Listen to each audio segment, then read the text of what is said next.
ನಮಸ್ಕಾರ ವೀಕ್ಷಕರೇ, ಇವತ್ತಿನ ವಿಡಿಯೋದಲ್ಲಿ KFC ಸ್ಟೈಲ್ ಚಿಕನ್ ನ ಮನೆಯಲ್ಲೇ ಮಾಡಿದ್ದೀನಿ. ಯಾವ ತರ ಟ್ರೈ ಮಾಡಿದೆ ಅಂತ ನೀವು ನೋಡ್ಕೊ ಬನ್ನಿ.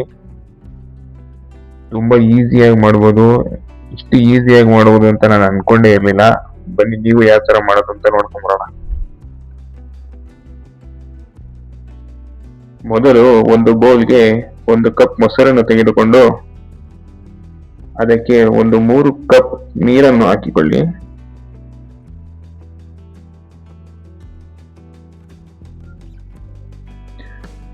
ಅದಕ್ಕೆ ಸ್ವಲ್ಪ ಉಪ್ಪನ್ನು ಸೇರಿಸಿ ಚೆನ್ನಾಗಿ ಮಿಕ್ಸ್ ಮಾಡಿ ಚಿಕನ್ ಅದರಲ್ಲಿ ಮುಳುಗಿಸಿ 1 ಗಂಟೆಗಳ ಕಾಲ ಸೈಡಿನಲ್ಲಿಡಿ. ಇದಾದ ಮೇಲೆ ಅರ್ಧ ಚಮಚ ಖಾರದ ಪುಡಿ, ಅರ್ಧ ಚಮಚ ಟೊಮೊಟೊ ಸಾಸ್, ಅರ್ಧ ಚಮಚ ಚಿಲ್ಲಿ ಸಾಸ್, ಅರ್ಧ ಚಮಚ ಸೋಯಾ ಸಾಸ್, ಅರ್ಧ ಚಮಚ ಶುಂಠಿ ಬೆಳ್ಳುಳ್ಳಿ ಪೇಸ್ಟ್, ಅರ್ಧ ಚಮಚ ಉಪ್ಪು,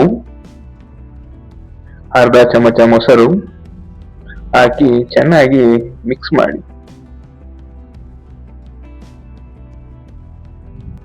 ನಂತರ ನಾನು ಇಲ್ಲಿ ಕೇವಲ ಒಂದೇ ಒಂದು ಚಿಕನ್ ಪೀಸ್ ಅನ್ನು ತೆಗೆದುಕೊಂಡಿದ್ದೇನೆ. ಆ ಚಿಕನ್ ಪೀಸ್ಗೆ ಚೆನ್ನಾಗಿ ಮ್ಯಾರಿನೇಟ್ ಮಾಡಿ ಚಿಕನ್ ಪೀಸಿಗೆ ಸ್ವಲ್ಪ ಸಣ್ಣದಾಗಿ ಚಾಕುವಿನಲ್ಲಿ ಅಲ್ಲಲ್ಲಿ ಕಟ್ ಮಾಡಿ ಎಲ್ಲ ಮಸಾಲೆಗಳು ಚೆನ್ನಾಗಿ ಹಿಡಿಯುತ್ತದೆ. ಚೆನ್ನಾಗಿ ಕೋಟ್ ಮಾಡಿ ಇದನ್ನು 4 ರಿಂದ 5 ಗಂಟೆಗಳ ಕಾಲ ಫ್ರಿಡ್ಜ್ ನಲ್ಲಿ ಇಡಿ.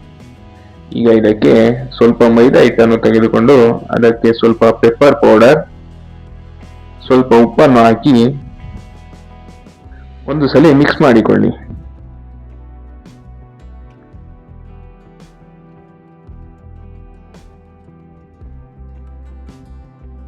ಇನ್ನೊಂದು ಬೌಲ್ನಲ್ಲಿ ತಣ್ಣೀರನ್ನು ತೆಗೆದುಕೊಳ್ಳಿ. ಒಂದು ಚಿಕನ್ ಪೀಸ್ ಮುಳುಗುವಷ್ಟು ಇದ್ದರೆ ಸಾಕು ನೀರು ಅದರಲ್ಲಿ. ಈಗ 4 ರಿಂದ 5 ಗಂಟೆಗಳ ಕಾಲ ಫ್ರಿಡ್ಜ್ ನಲ್ಲಿ ಇಟ್ಟಿದ್ದ ಚಿಕನ್ ಪೀಸ್ ಅನ್ನು ಮೈದಾ ಹಿಟ್ಟಿನಲ್ಲಿ ಹಾಕಿ ಈ ತರ ಮ್ಯಾರಿನೇಟ್ ಮಾಡಿ. ಚಿಕನ್ ಎಲ್ಲೂ ಕಾಣದ ರೀತಿ ಮ್ಯಾರಿನೇಟ್ ಮಾಡಿ ಒಂದು ಸಲ ಮೈದಾ ಹಿಟ್ಟನ್ನು ಕೊಡವಿ. ನಂತರ 10 ಸೆಕೆಂಡ್ಗಳ ಕಾಲ ನೀರಿನಲ್ಲಿ ನೆನೆಸಿ.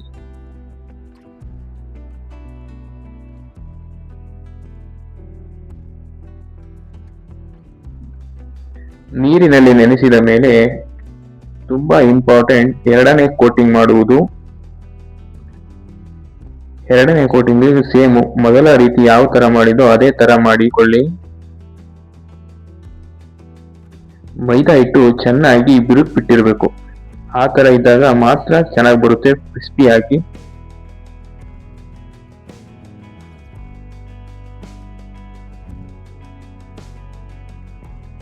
ಈ ರೀತಿಯಾಗಿ ಚೆನ್ನಾಗಿ ಮ್ಯಾರಿನೇಟ್ ಮಾಡಿ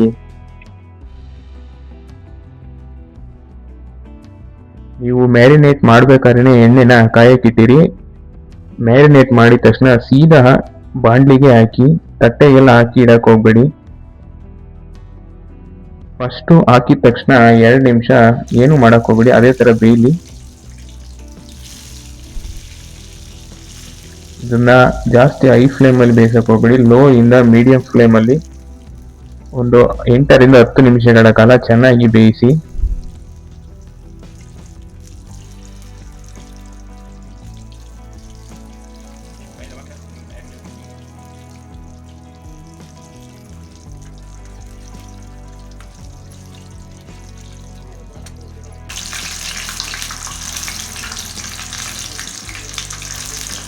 ನೋಡ್ಬೋದು ತುಂಬಾ ಚೆನ್ನಾಗಿ ಬೆಂದಿದೆ, ತುಂಬಾ ಕ್ರಿಸ್ಪಿಯಾಗೂ ಇದೆ. ನೋಡಿ ಇಷ್ಟೇ, ತುಂಬಾ ಸಿಂಪಲ್ ಮನೇಲಿ ಮಾಡ್ಕೊಳ್ಳೋದು KFC ಚಿಕನ್. ನೋಡ್ತಾ ಇರ್ಬೋದು ಎಷ್ಟು ಕ್ರಿಸ್ಪಿಯಾಗಿ ಬಂದಿದೆ ಅಂತ, ಒಳಗಡೆ ಎಷ್ಟು ಸಾಫ್ಟ್ ಆಗಿದೆ ಅಂತ ನೋಡ್ಬೋದು.